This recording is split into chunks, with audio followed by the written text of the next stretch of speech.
اللهم صل على محمد وعلى آل محمد كما صليت على إبراهيم وعلى آل إبراهيم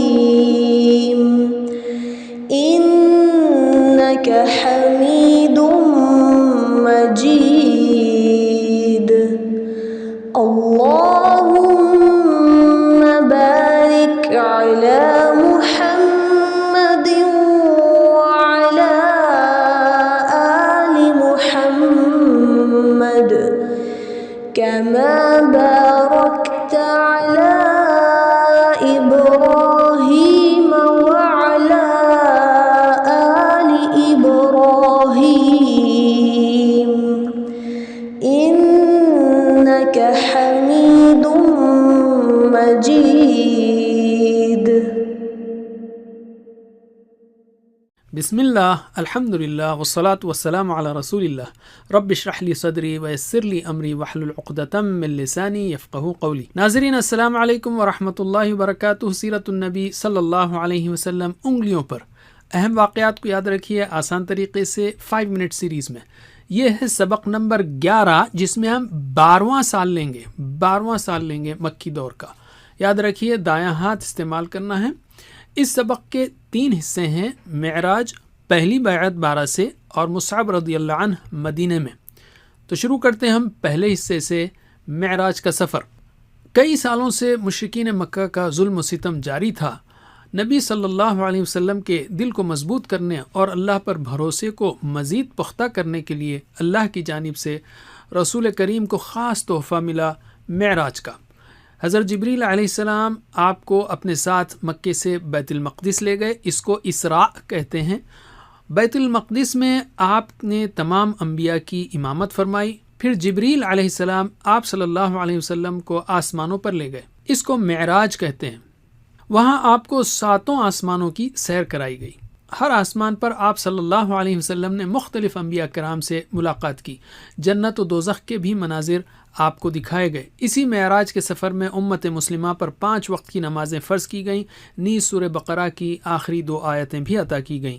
واپسی کے بعد مکے والوں نے اسراء و معراج کے بارے میں سن کر خوب مذاق اڑایا اور جادوگر کہا. حضرت ابو بکر رضی اللہ عنہ نے اس کی تصدیق فرمائی. اس پر ان کو صدیق کا لقب ملا.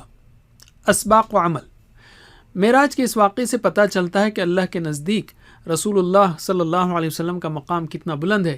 کیا ہم بھی پیارے نبی کے اس بلند مرتبے کی قدر کرتے ہیں؟ فرض نمازیں پابندی کے ساتھ ادا کیجیے اور دوسروں کو بھی حکمت کے ساتھ اس کی دعوت دیجیے. اب ہم لیتے ہیں دوسرا حصہ، پہلی بیعت 12 سے. سن 11 نبوی میں حج کے موقع سے خزرج کے 6 آدمیوں نے اسلام قبول کر لیا تھا اور رسول صلی اللہ علیہ وسلم سے وعدہ کیا تھا کہ اپنی قوم میں جا کر دین اسلام کی تبلیغ کریں گے. تو 12 نبوی میں حج کے موقع سے مدینے سے 12 افراد آپ کی خدمت میں حاضر ہوئے. ان لوگوں نے رسول اللہ سے مینا میں ایک عقبہ یعنی گھاٹی کے پاس ملاقات کی. آپ سے چند باتوں پر بیعت کی. اس کو پہلی بیعت عقبہ کہتے ہیں. اسباق و عمل. قوم کے بڑے اور ذمہ دار لوگوں کو دین کی خدمت کے لیے آگے آنا چاہیے تاکہ انہیں دیکھ کر عوام اور خاص کر بچوں میں نیک کام کرنے کا شوق اور جذبہ پیدا ہو. خود میں دینی غیرت اور ایمانی قوت پیدا کیجیے اور اپنے اخلاق کو بہتر بنائیے تاکہ دوسرے لوگ بھی اسلام کو صحیح طور پر سمجھ سکیں. علم یعنی ویڈیو کو روکیے اور دوسروں کو سکھائیے. تیسرا حصہ، مصعب رضی اللہ عنہ مدینے میں. حج کے بعد رسول اللہ صلی اللہ علیہ وسلم نے اسلام قبول کرنے والے مدینہ کے لوگوں کے ساتھ حضرت مصعب بن عمیر رضی اللہ عنہ کو دین کی تعلیم دینے کی غرض سے بھیجا. حضرت مصعب رضی اللہ عنہ مدینے میں حضرت اسعد بن زرارہ رضی اللہ عنہ کے گھر اترے اور دونوں نے مل کر اسلام کی تبلیغ شروع کر دی. ان دونوں کی تبلیغ کے نتیجے میں بہت کم وقت میں مدینے میں کئی لوگوں نے اسلام قبول کر لیا. اسباق و عمل. بہترین صلاحیت پیدا کریں اور اپنی صلاحیتوں کو دین کی خاطر استعمال کریں. اسلام کا پیغام پورے شوق اور جذبے کے ساتھ دوسروں تک پہنچائیں. قوم کو دین سکھائیں اور قرآن کی تعلیم دیں اور شرک سے دور رہنے کی تلقین کریں. علم. اب ہم لیتے ہیں قرآن کو.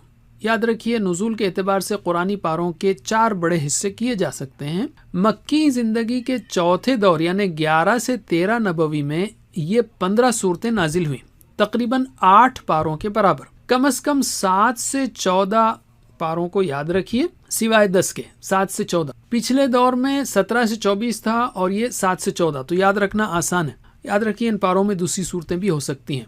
صحابہ کرام رضی اللہ عنہم قرآن کی صورتوں کو پڑھتے اور مخالفت بھرے ماحول میں ایمان پر جمے رہتے اور ان صورتوں کو دعوت دینے کے لیے استعمال کرتے۔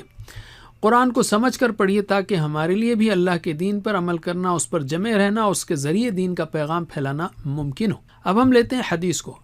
آپ صلی اللہ علیہ وسلم کی زندگی چلتا پھرتا قرآن تھی اور آپ کی باتیں اس کی شرح تھیں جو احادیث میں موجود ہیں۔ روزانہ احادیث پڑھنے کے لیے کم از کم 2 منٹ کا وقت نکالیے۔ اب ہم کرتے ہیں اعادہ۔ ہم نے نبوت کے 12ویں سال کے 3 اہم موضوعات سیکھے، تو دائیں ہاتھ کی دوسری انگلی کے 3 حصوں پر ان کی مشق کیجیے۔ معراج، پہلی بیعت 12 سے، مصعب مدینے میں رضی اللہ عنہ۔ معراج 12 مصعب، مختصراً معراج 12 مصعب۔ جزاکم اللہ خیر۔ اللہ سے دعا ہے کہ ہمیں سیرت النبی صلی اللہ علیہ وسلم پڑھنے، پڑھانے، عمل کرنے اور پھیلانے کی توفیق دے۔ سبحانک اللہم و بحمدک، نشہد ان لا الہ الا انت، نستغفرک و نتوب الیک۔ والسلام علیکم ورحمۃ اللہ وبرکاتہ۔